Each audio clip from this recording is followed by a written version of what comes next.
आज मैं आप लोगों को एगलेस चॉकलेट केक की रेसिपी बताने वाली हूँ जिसे हम लोग तैयार करेंगे बिना ओवन के। तो ये बनाना बहुत आसान होगा, घर के नॉर्मल चीज़ों से आप लोग इसे तैयार कर सकते हैं और ये super soft and spongy chocolate cake आपका भी घर पर बनकर तैयार हो जाएगा। तो चलिए बनाना शुरू करते हैं। हेलो फ्रेंड्स, मैं हूँ ज़ेबा खान और वेलकम है आपका मेरे चैनल वर्किंग वुमेन्स किचन में। सबसे पहले आपको एक बड़ा बर्तन ले लेना है जिसमें हमें केक बेक करना रहेगा। तो आप कोई भी कढ़ाई, भगोना जो भी हो, कोई पुराना बर्तन आप उसे ले सकते हैं।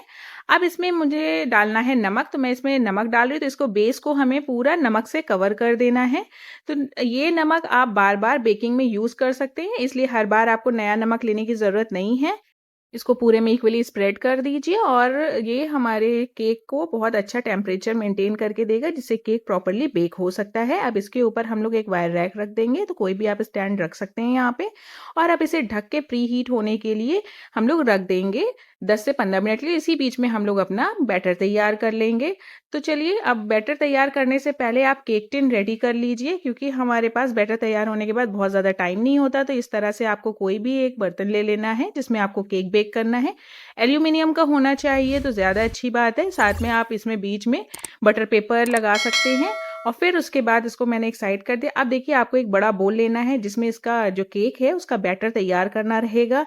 इस तरह से आप मेजरिंग कप और स्पून्स ले सकते हैं। अगर आपके पास ये नहीं है तो आप घर के नॉर्मल कप को भी यूज़ कर सकते हैं।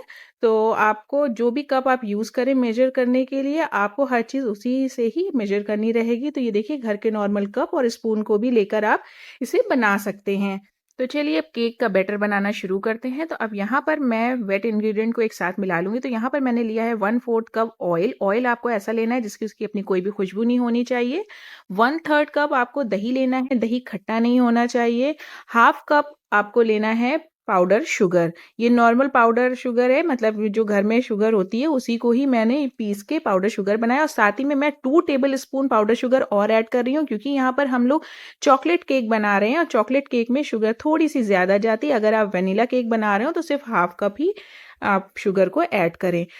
तो अब इन सारी चीज़ों को 30 टू 40 सेकेंड्स के लिए एक ही डायरेक्शन में बीट कर लेना है। अगर आप क्लॉकवाइज कर रहे हैं तो एक ही डायरेक्शन में क्लॉकवाइज ही इसको हैंड विस्कर की हेल्प से बीट करें, या आप एंटी क्लॉकवाइज कर रहे हैं तो एंटी क्लॉकवाइज करें, क्योंकि अगर आपने डायरेक्शन अपनी चेंज करी तो जितनी भी आपने इसमें एयर फिल करी है वो सारी निकल जाएगी और फिर केक आपका स्पॉन्जी नहीं बनेगा। इसलिए आपको इस चीज़ का खास ध्यान रखना है। तो अब ये जो बैटर है हमारा, ये मिक्स हो चुका था। अब इसके ऊपर आप एक सीव रख दीजिए और उसमें आपको डालना है 1 कप मैदा। और जितने भी ये ड्राई इंग्रेडिएंट्स हैं इनको आपको छान कर ही लेना है, इसलिए यहाँ पर मैं इसका यूज़ कर रही हूँ। साथ में आपने आधा कप कोको पाउडर ऐड कर देना है, 1 टीस्पून बेकिंग पाउडर और half tea spoon baking soda भी साथ में ऐड करना, और 1 पिंच नमक ज़रूर ऐड कर लें। और आपको जो बेकिंग पाउडर बेकिंग सोडा लेना है उसको लेवल बराबर करके लीजिएगा, क्योंकि कोई भी चीज़ ज़्यादा हुई तो केक आपका परफेक्ट नहीं बनेगा। तो इन सभी चीज़ों को अब आपको छान लेना है ताकि इसमें कोई भी लम्स ना रहें। तो इस तरह से आपके ये जो लम्स आपको दिख रहे हैं वो सारे ख़त्म हो जाएंगे और आपका जो केक बनेगा बहुत ही एयरी रहेगा, बहुत स्पॉन्जी बनेगा। तो ये देखिए, जो सारा ये ड्राई इंग्रेडिएंट्स था ये सभी को मैंने अच्छे से छान लिया है। अब इसके बाद आपको इसको एक अच्छे से मिक्सचर बनाकर रेडी करना है, यानी कि मिक्स करना है। और मिक्स करने के लिए आपको एक ख़ास ध्यान रखना है कि बहुत ज़्यादा इसको ओवर मिक्सिंग नहीं करनी है। अगर आपने ओवर मिक्सिंग कर दी तो आपका केक अच्छा नहीं बनेगा। इसलिए हर चीज़ को, हर स्टेप को आपको जैसे मैं बता रही हूँ उसी तरह से ही फॉलो करना है। तो अब यहाँ पर आपने इस जो वेट इंग्रेडिएंट थे उसमें एयर फिल करी थी और वो एयर निकले नहीं, इसलिए आपने जिस डायरेक्शन में इसको मिलाया है पहले उसी डायरेक्शन में आपको कट एंड फोल्ड मेथड से ये ड्राई इंग्रेडिएंट को वेट इंग्रेडिएंट में आपको मिलाना रहेगा। तो इस तरह से देखिए, मैं धीरे धीरे कट एंड फोल्ड मेथड से इसको मिला रही हूँ। और अब आपको अगर ये लग रहा है कि ये जो आपका मिक्सचर है काफ़ी थिक है, तो इसकी कंसिस्टेंसी मेंटेन करने के लिए हम लोग यहाँ पर ऐड करेंगे मिल्क को। और इसमें जितने भी हमने इंग्रेडिएंट यूज़ करे हैं उन सभी को रूम टेम्परेचर पे होना ज़रूरी है, क्योंकि अगर ये रूम टेम्परेचर में भी नहीं होगा तो भी आपका केक परफेक्ट नहीं बनेगा। तो इन सारी छोटी छोटी सी जो टिप्स मैं आपको दे रही हूँ सभी को ध्यान रखना है आपको। अब इसमें मैं मिला ले रही हूँ मिल्क। तो यहाँ पर हाफ कप मिल्क मैंने लिया है, लेकिन पूरा मिल्क एक साथ आप ना डालें, पहले थोड़ा सा मिल्क ऐड करें, उसकी कंसिस्टेंसी कंसिस्टेंसी चेक करें। अगर आपको लग रहा है कि ये रिबन कंसिस्टेंसी में नहीं आया है, तो फिर आप इसको थोड़ा और मिल्क डाल के और पतला कर सकते हैं। तो मैं पहले मिला ले रही हूँ। अगर आपको ये लग रहा है कि अभी इसमें लम्स हैं और ये लम्स ख़त्म नहीं हो रहे स्पैचुला की हेल्प से, तो आप इसमें हैंड विस्कर का भी यूज़ कर सकते हैं। तो ये देखिए मैं इसमें मिला रही हूँ, लेकिन अभी इसमें मुझे थोड़े लम्स दिख रहे हैं, इसलिए मैं थोड़ा-सा मिल्क डाल के पहले इसको पतला कर ले रही हूँ और फिर उसके बाद इसको स्पैचुला की जगह पर मैं हैंड विस्कर से थोड़ा-सा बीट कर लूँगी।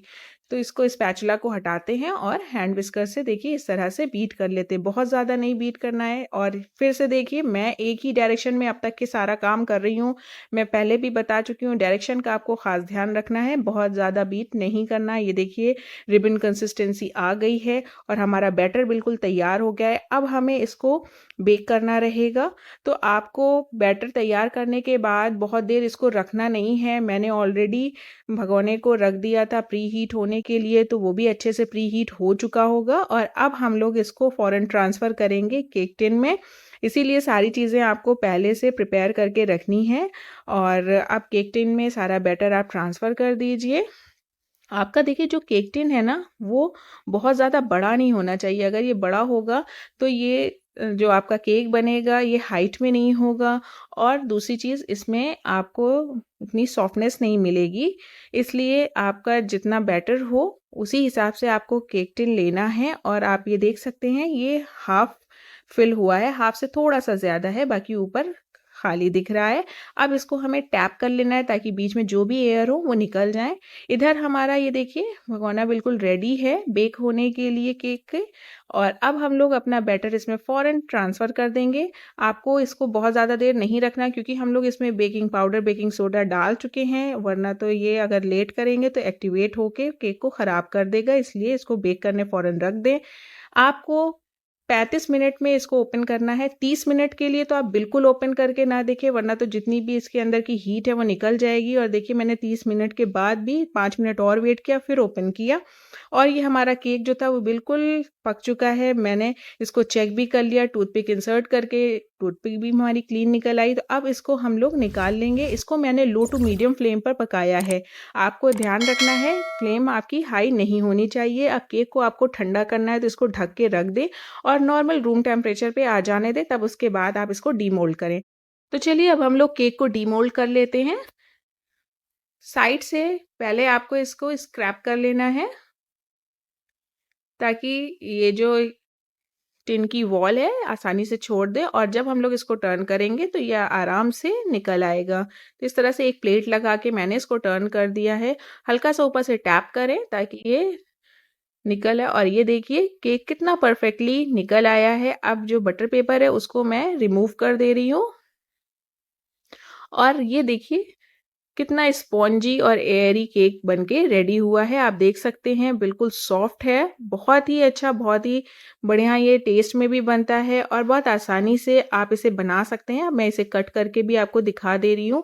तो बिना एग के भी आप घर में सिर्फ और सिर्फ मेजरमेंट को ध्यान रखकर अगर बनाएंगे तो ये एगलेस केक आपका भी बहुत ही अच्छा बिल्कुल बेकरी स्टाइल में बनकर तैयार होगा। तो इसे आप लोग बिना ओवन के भी बना सकते हैं, जैसा कि मैंने आपको पूरा स्टेप्स दिखाए हैं किस तरह से आप बिना ओवन के बना सकते हैं। तो आप भी अपने घर पर इस रेसिपी को ज़रूर ट्राई करें।